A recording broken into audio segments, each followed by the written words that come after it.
Sarah looked like any tired passenger sleeping in seat 7C. Nobody knew she was a fighter pilot with 8,000 flight hours. When the captain's desperate voice echoed through the cabin, "Can anyone fly this plane?" The ordinary woman who just wanted to nap became everyone's only hope for survival. Before watching full story, comment below from where are you watching. Also like and subscribe for more stories. The busy airport terminal buzzed with travelers rushing to catch flights. Among them walked Sarah Chin, a 35-year-old woman in simple jeans and a sweater, looking no different from thousands of other tired passengers. She carried only a small backpack and had dark circles under her eyes from exhaustion. Nothing about her appearance suggested she was anything more than an ordinary traveler heading home after a long business trip. Sarah found her seat, 7C, the dreaded middle seat between a businessman frantically typing on his laptop and an elderly woman already settled in with her knitting. The businessman glanced at her as she sat down, noting her tired expression. "Long day?" he asked politely. "Very long. I just want to sleep," Sarah replied with a yawn, immediately closing her eyes and settling into her seat. The businessman shrugged and returned to his work, assuming she was probably some office worker who had pulled an all-nighter. The elderly woman smiled sympathetically, remembering her own exhausting travel days. Neither passenger had any idea that the seemingly ordinary woman between them was actually Captain Sarah Chin, a former Air Force pilot with over 8,000 flight hours and extensive emergency training. As the plane taxied for takeoff, flight attendant Jenny walked through the cabin conducting the safety demonstration. She noticed Sarah was already dozing peacefully and made sure to speak in hushed tones when passing her row. "Poor thing probably worked all night," Jenny whispered to another flight attendant. "Let's try not to wake her during service." The Boeing 737 lifted off smoothly from Denver International Airport, beginning what should have been a routine 6-hour flight to Boston. Sarah slept deeply as the Rocky Mountains faded below the clouds. She had specifically chosen this flight because she wanted uninterrupted rest. After months of intense flight training schedules and certification renewals, she desperately needed a break from anything aviation-related. 30 minutes into the flight, the cabin was peaceful. Passengers read books, watched movies on their tablets, or dozed like Sarah. Jenny quietly served drinks, carefully stepping around sleeping passengers. The businessman beside Sarah had ordered coffee and was deep in spreadsheets. The elderly woman was making good progress on what looked like a baby blanket. "She hasn't moved once," the elderly woman whispered to the businessman, glancing at Sarah. "Must be absolutely exhausted. Probably some office worker catching up on sleep," he whispered back, not wanting to disturb their sleeping neighbor. Sarah's breathing was deep and steady, her hands resting peacefully in her lap. Her face showed no tension, no worry, just the calm expression of someone finally getting the rest they desperately needed. No one in the cabin suspected that this tired-looking woman had landed fighter jets on aircraft carriers, navigated through severe storms, and handled more aviation emergencies than most commercial pilots see in their entire careers. In the cockpit, Captain Mike Torres and First Officer David Kim were enjoying what seemed like a perfect flight. The 52-year-old captain had over 20 years of commercial flying experience, while his 29-year-old first officer was sharp and eager. Their instruments showed normal readings across the board. "Beautiful day for flying," Captain Torres said, scanning the clear blue sky ahead. "Should be smooth sailing all the way to Boston. Weather reports show clear skies for the next 4 hours, First Officer Kim confirmed, making routine notes in the flight log. Couldn't ask for better conditions. Neither pilot knew that in exactly 18 minutes, their perfect flight would become a nightmare that would test every skill they possessed, and require help from the most unexpected source. The first sign of trouble came as a barely noticeable vibration through the airframe. Captain Torres frowned and glanced at his instruments, but everything still appeared normal. First Officer Kim felt it too, just a slight tremor that could have been normal turbulence. "Did you feel that?" Torres asked. "Yeah, probably just hit a small air pocket," Kim replied, though something in his voice suggested he wasn't entirely convinced. Then the master caution light illuminated, followed immediately by multiple warning chimes that sent both pilots into high alert. The aircraft's central computer system was detecting problems faster than the crew could process them. "Engine 2 showing abnormal readings," Kim called out, his training kicking in as he began running through emergency checklists. But this wasn't a simple engine problem. Within seconds, the hydraulic pressure warning light joined the growing collection of red indicators on their panel. Then the electrical system warning. Then pressurization alerts. "This doesn't make sense," Torres said, his experienced eyes scanning instruments that were telling him multiple critical systems were failing simultaneously. These systems are independent. They shouldn't all fail at once. In the cabin, passengers were beginning to notice something was wrong. The aircraft's smooth flight had become noticeably rougher, and sensitive travelers could feel the subtle changes in engine sound and aircraft attitude. Sarah remained deeply asleep, her body naturally adjusting to the slight turbulence without waking her conscious mind. The businessman beside her saved his work and closed his laptop, sensing that the smooth flight was ending. The elderly woman looked up from her knitting with concern. "Is everything all right?" she asked Jenny as the flight attendant passed by, though Jenny's forced smile couldn't hide her growing worry. "Just a bit of turbulence. Nothing to worry about," Jenny replied automatically, though the unusual pattern of chimes from the cockpit was making her increasingly nervous. In the cockpit, the situation was deteriorating rapidly. What had started as isolated system warnings was cascading into a full emergency. The aircraft's fly-by-wire computer system, which normally assisted pilots with flight control, was providing contradictory information. "I'm getting false readings on everything," First Officer Kim reported, his voice tight with stress. "Altitude shows we're climbing and descending at the same time. Airspeed indicators don't match." Captain Torres fought to maintain control as the aircraft became increasingly difficult to handle. 23 years of flying experience told him this wasn't normal mechanical failure. This was something far worse.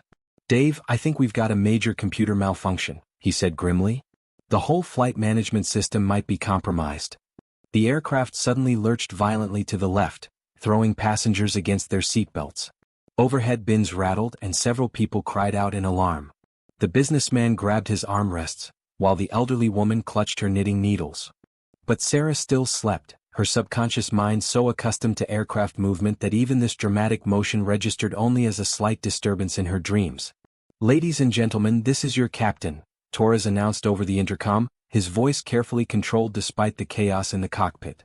"We're experiencing some technical difficulties. Please return to your seats and fasten your seatbelts." The understatement of the century, Kim thought grimly as he watched more warning lights illuminate their panel like a deadly Christmas tree. Jenny and the other flight attendants moved quickly through the cabin, ensuring passengers were secured and trying to project calm professionalism while their own hearts raced with fear. They had never seen this many warning lights in the cockpit during their pre-flight safety briefings. "What kind of technical difficulties?" the businessman asked Jenny as she checked his seatbelt. "I'm sure the pilots have everything under control," Jenny replied, though her worried expression suggested otherwise. The aircraft lurched again, this time dropping suddenly before recovering. Several passengers screamed. Coffee cups flew through the air, and a baby started crying somewhere near the front of the plane. Sarah's eyes fluttered but didn't open. Some deep part of her pilot's mind recognized the aircraft's distress, but her exhausted body refused to fully wake up. In the cockpit, Captain Torres was fighting the aircraft with everything he had. The primary flight display was showing impossible readings. They were apparently flying upside down at 45,000 feet while simultaneously descending through 15,000 feet at 300 miles per hour. "The backup instruments aren't matching either," Kim reported desperately. "I can't tell what's real anymore." Torres looked out the window and used the most basic piloting skill visual reference to the horizon. They were flying level at approximately 35,000 feet, but their instruments insisted they were in a steep dive. "We're flying manually from here on," he decided. "Disconnect the autopilot and flight management system completely." But as Kim reached for the autopilot disconnect, the aircraft's nose suddenly pitched down violently. Both pilots pulled back on their controls, but the computer system was fighting them, trying to correct for problems that didn't actually exist. "I can't control it," Torres shouted over the screaming of overstressed airframe. "The computer won't let me fly the plane." The aircraft entered a steep dive that threw passengers forward against their seatbelts. Oxygen masks deployed from the ceiling as the cabin pressure system, also controlled by the malfunctioning computer, began venting precious breathable air into the thin atmosphere outside. Screams filled the cabin. Parents grabbed their children. The elderly woman began praying quietly while fumbling with her oxygen mask. And finally, the chaos was enough to wake Sarah Chen. Her eyes snapped open, not gradually like someone waking from normal sleep, but instantly alert in the way that only comes from years of military training. Her pilot's mind immediately processed multiple inputs: the aircraft's attitude, the sound of the engines, the screaming passengers, the deployed oxygen masks. "Oh God," she whispered, recognizing the signs of a catastrophic emergency. She grabbed her oxygen mask with one practiced motion while her eyes scanned the cabin. The flight attendants were struggling to help passengers while fighting the aircraft's violent movements. Through her window she could see the ground getting closer at an alarming rate. Her pilot training kicked in automatically. Even before fully waking up, she was calculating airspeed, rate of descent, and estimated time until ground impact based on visual references. The numbers weren't good. Then she heard Captain Torres's voice over the intercom, filled with desperation she had never heard in 20 years of aviation. "Ladies and gentlemen, this is an emergency. Our flight computers have malfunctioned and I'm having difficulty controlling the aircraft. If there is anyone on board with pilot training, any kind of pilot training, please identify yourself to the flight attendants immediately. We need help." The cabin fell silent except for the roar of overstressed engines and the whistle of air rushing past the aircraft. Passengers looked around at each other with wide, terrified eyes. Who among them could possibly help fly a commercial airliner? Sarah's mind raced. She was deadheading, traveling as a passenger while off duty. Technically, she had no authority to enter the cockpit. But she also had more emergency experience than probably any other pilot flying commercial routes today. The businessman beside her was staring at the oxygen mask instructions with panic in his eyes. The elderly woman was crying quietly, clutching her knitting like a lifeline. "Ma'am, can you help us?" Jenny appeared beside Sarah's row, her professional composure cracking. "The captain needs someone with flying experience." Sarah looked around the cabin one more time. Terrified faces stared back at her. Children crying. Adults praying. Everyone depending on Captain Torres to save them, but she could hear in his voice that he was reaching the limits of what he could handle alone. She unbuckled her seatbelt and stood up, surprising everyone around her with her sudden calm authority. "I'm Captain Sarah Chin, Air Force Reserve, commercial rated," she announced clearly. "Tell your captain I'm coming forward." The businessman's jaw dropped. "You're a pilot?" "Fighter jets, cargo planes and commercial aircraft," Sarah replied, already moving toward the cockpit with the confident stride of someone who belonged there. 8,000 flight hours, including about a dozen emergencies worse than this one. Jenny's relief was visible as she escorted Sarah forward. "Thank God. The captain will be so glad to see you." As they moved through the cabin, passengers watched with new hope. The tired woman from 7C who had seemed like just another exhausted traveler was actually their best chance of survival. Sarah's mind was already shifting into emergency mode. The transition from peaceful sleep to life-threatening crisis was jarring, but her training helped her push through the disorientation. She could feel adrenaline clearing away the last traces of sleepiness. At the cockpit door, Jenny knocked urgently. "Captain Torres, we have a pilot passenger coming forward." The door opened immediately, revealing Captain Torres's sweat-covered face. Behind him, she could see First Officer Kim wrestling with controls while red warning lights painted the cockpit like a scene from hell. "Thank God," Torres said, stepping aside to let Sarah enter. "I'm Mike Torres. This is Dave Kim. We've got multiple system failures and the flight computers are giving us false information." Sarah quickly scanned the cockpit, her experienced eyes taking in the chaos of warning lights and contradictory instrument readings. But she also noticed something the two pilots, focused on their instruments, had missed. "Captain, look outside," she said calmly. Visual reference. "We're actually in controlled flight at approximately 34,000 feet, wings level." Torres looked up from his instruments and felt some of his panic recede. She was right. Despite what their computers were telling them, the aircraft was flying normally.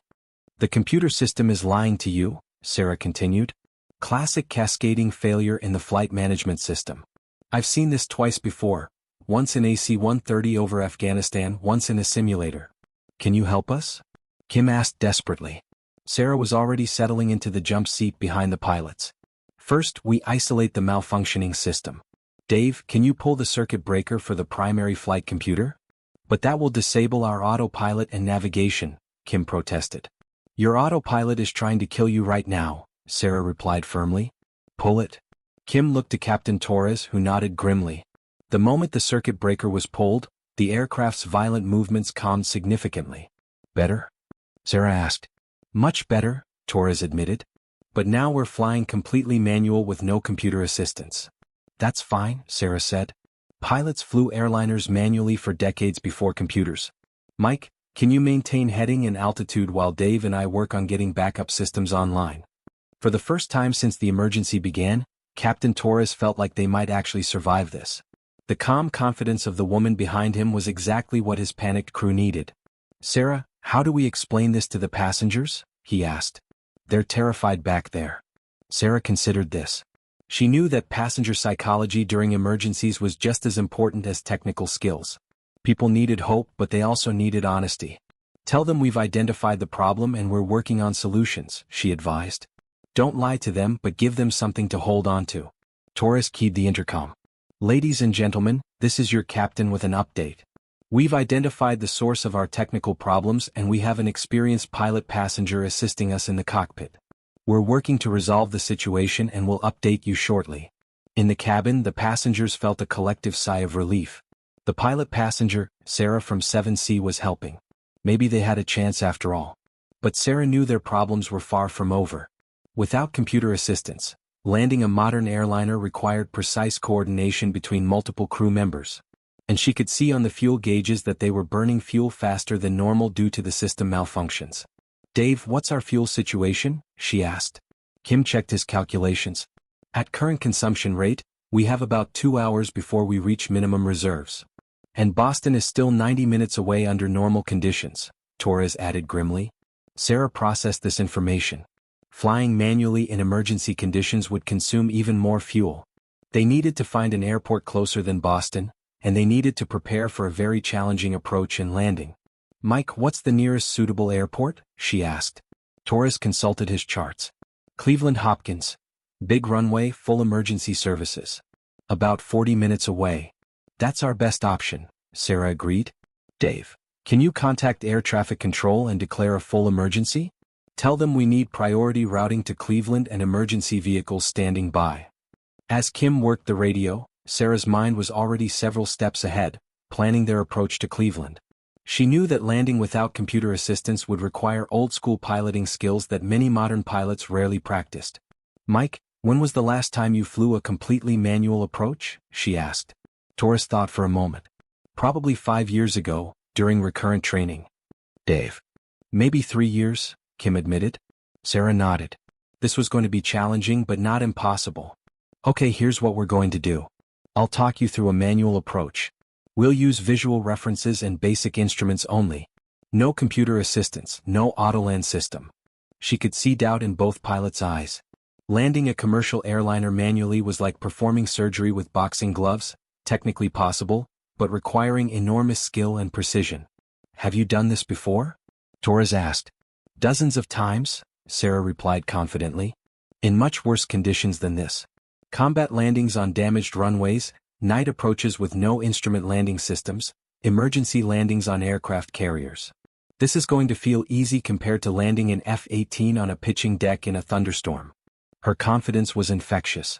Both men felt their anxiety decrease as Sarah took charge of the situation with the calm authority that comes only from extensive emergency experience. "First, we need to brief the cabin crew," Sarah continued. "They need to prepare passengers for an emergency landing. Assume we might have to evacuate quickly." Torres called Jenny to the cockpit and explained the situation. Sarah watched the flight attendant's face carefully, seeing fear but also determination. "Jenny, you and your crew are the most important people on this aircraft right now," Sarah told her.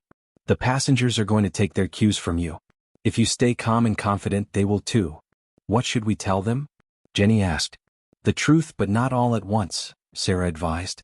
"Tell them we're diverting to Cleveland as a precaution, that we have everything under control, and that they should review their safety cards and listen carefully to instructions."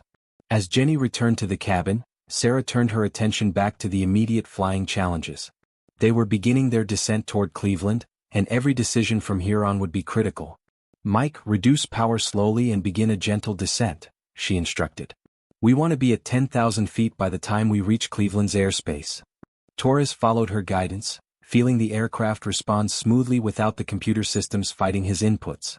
For the first time in an hour, flying felt natural again. "Dave, what's Cleveland Tower saying about weather?" Sarah asked. "Winds from the west at 15 knots, visibility 10 miles, scattered clouds at 3,000 feet, Kim reported. "Perfect conditions for a visual approach," Sarah said with satisfaction. "This is actually going to work." But as they continued their descent, Sarah noticed something troubling on the fuel gauges. Their consumption was still higher than normal, and the numbers were getting uncomfortably low. "Mike, I need you to lean the fuel mixture as much as possible without compromising engine performance," she said. "We're cutting this closer than I'd like." Torres adjusted the fuel controls while Sarah calculated and recalculated their remaining flight time. They would make it to Cleveland but with very little margin for error. 20 minutes later, Cleveland's airport came into view through the cockpit windows. Sarah felt a familiar surge of adrenaline as they approached the critical phase of flight, the landing. "Okay, gentlemen, this is where it gets interesting," she announced. "Mike, I want you to configure for landing exactly as I tell you. Dave, call out our altitude and airspeed every 10 seconds. The next 15 minutes would determine whether 247 people lived or died, and it would all come down to the skills of 3 pilots working together, 2 who were good at their jobs, and 1 who happened to be dozing in seat 7C when the crisis began." "Cleveland Tower, this is United 847 declaring emergency," Kim transmitted. "We have multiple system failures and are requesting priority approach to runway 24. United 847, Cleveland Tower. Emergency vehicles are standing by. You are cleared for straight-in approach runway 24. Report when you have the runway in sight." Sarah looked ahead and could see the runway clearly. After thousands of landings and everything from fighter jets to cargo planes, this felt like coming home. "Mike, reduce power and lower the landing gear," she instructed. "Dave, give me flaps 15 degrees. The aircraft slowed and configured for landing exactly as it should. Sarah watched the airspeed indicator and glide path, making small corrections through her verbal instructions to Torres. "Looking good, Mike. A little more power. Dave, full flaps." The runway grew larger in the windscreen. Sarah could see the emergency vehicles lined up along the taxiway, fire trucks, ambulances, rescue equipment all waiting for them. 200 feet, Kim called out. "Airspeed 145 knots. "Perfect," Sarah said. "Mike, ease back on the power. Let her settle." The aircraft crossed the runway threshold exactly on target. Torres felt the satisfaction of a perfect approach as the wheels touched down smoothly on Cleveland's runway. "Beautiful landing, Mike," Sarah said with genuine admiration. "You can be proud of that one." As the aircraft rolled out and came to a stop, the cabin erupted in spontaneous applause. Passengers hugged each other, crying with relief. They were alive, they were safe, and it was largely thanks to the tired woman from seat 7C who had transformed from sleeping passenger to life-saving pilot in the span of 2 hours. Torres turned to Sarah with deep gratitude. "I don't know how to thank you. You saved all our lives." Sarah smiled, feeling the exhaustion return now that the crisis was over. "Just doing what any pilot would do. We look out for each other up here." As emergency crews surrounded the aircraft and passengers began the evacuation process, Sarah realized she had gone from wanting to avoid anything aviation-related to being at the center of one of the most challenging flights of her career. The businessman from seat 7B approached her as they waited to disembark. "I can't believe you're a pilot. You seem so ordinary." Sarah laughed. "That's the point. We're just regular people who happen to know how to fly planes. Today I got to use those skills to help." Later, as reporters gathered to interview the heroes of Flight 847, Sarah deflected most of the attention to Captain Torres and First Officer Kim. But she couldn't escape the fundamental truth of what had happened. Sometimes the most important moments in life come when we least expect them. Sometimes heroes are found dozing peacefully in middle seats, wearing jeans and carrying backpacks, looking like anyone else. And sometimes, when desperate voices ask, "Can anyone fly this plane?" the answer comes from the most unlikely places. Sarah Chin had boarded Flight 847 as a tired passenger seeking rest. She had landed as the pilot who helped save 247 lives. It was a transformation that took place not over years of training, but in the crucial minutes when expertise met emergency and ordinary people rose to do extraordinary things. As she finally walked through Cleveland's terminal, Sarah reflected on the day's events. She had wanted to avoid aviation conversations and just sleep peacefully. Instead, she had been part of one of the most memorable flights of her career. But that's the thing about being a pilot, she thought. Even when you're off duty, even when you're just another passenger, you never really stop being responsible for the safety of everyone who shares the sky with you. And sometimes, that responsibility begins with a simple question echoing through a crowded cabin. Can anyone fly this plane? For Sarah Chin, the answer had always been yes. She just happened to be dozing in 7C when the world needed to hear it.